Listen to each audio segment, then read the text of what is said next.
What is up, everybody? What's good in the neighborhood? It's your girl CK.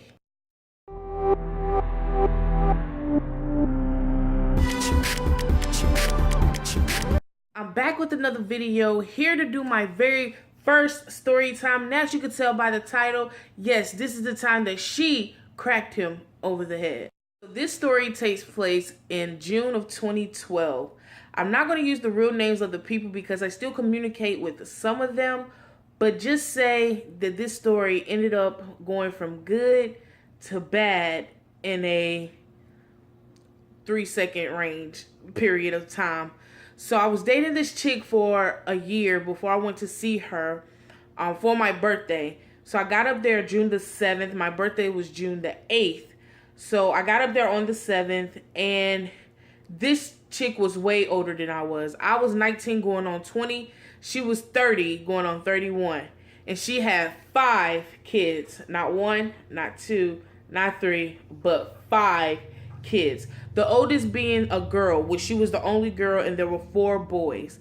So on the last night of me staying there, she ended up having to work. And in the 3 or 4 day period of time that I was there, me and the kids, I got acquainted, so I was cool with staying with them, and they were cool with me being there while their mother was gone. So the mom name, we're just going to call her L. So I was pretty much quote unquote babysitting, but not really babysitting because the oldest had it under control. So me and the oldest, while the mother was going to work, me and the oldest, we were talking. She was telling me about school, friends, life, period, whatever. So we were talking. Now the boys, the baby being like 2 years old, so he was sitting down watching TV. The other 3 boys, which I think their age was like 6, 8, and 14, I believe, they were in the hall playing. And all of a sudden it got real quiet, and they just kind of came in the living room to where I was. So the daughter was walking back to her room, and she noticed that there was a dent in the wall. It hadn't pushed through, but it was a dent in the wall about that big. So at this time, probably 5 minutes after I found out that there was a dent in the wall, the mom calls me. Elle calls me and said that she was on her way home from work. And I'm like, okay, I have to tell you something when you get here, but I really can't explain it. You just have to see it for your own eyes. So she was like, okay. She seemed pretty cool. So when she gets home, before she gets home, actually, one of them had went by and actually pushed the dent in. Now there was a hole in the wall. No, the hole wasn't this big. They had pushed like the top of it in, so it kind of made an arch. So she gets in, and she is the one who notifies me that there was now a hole in the wall because somebody went in and pushed it in. This is where it went from good to bad in 3 seconds. So I could only tell her what I knew, that the baby didn't do it and the girl didn't do it. The other 3 I couldn't vouch for because they were all playing in the hall. So yeah, it kind of went south from there. So I'm sitting on the couch, and there was a coffee table with 2 metal candle holders on the coffee table. It was decorated real nice, a real nice cozy place. So all I knew is she started tearing tail up. I don't remember what the 2 youngest boys' punishments were. The girl ended up getting smacked because she did not clean the kitchen as she was supposed to. And I'm like, bruh, are you serious right about now? Like, all of this is going down while I'm just sitting on the couch. So she asked the oldest boy,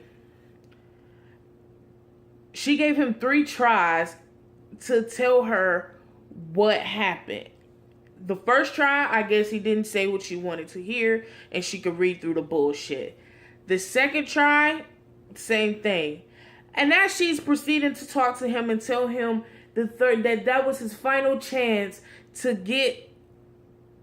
give her the to give her the correct story and the truth, she's walking over, and I noticed that she picked up one of the metal candle holders. But you know how black moms are always trying to pick up things to threaten you and everything. Excuse me. So she picks it up. In my mind, I'm like, yo, she's really not going to hit him. I'm here. You know, she's not going to hit him with this metal candle holder. And that third try that he got, he did not say what she wanted to hear. And all I heard was, she cracked her son over the head with a metal candle holder. And in my mind, I'm like, bruh, he has a crushed skull, a cracked skull. He gonna be brain dead. Like, everything is just going on in my mind right about now. Because that was the loudest thump I've ever heard over someone's head, period.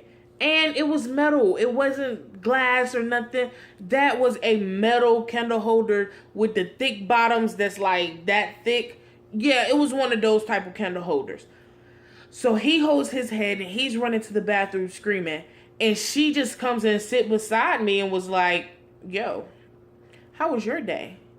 In that moment, I knew that this chick had a little psychopathicness in her.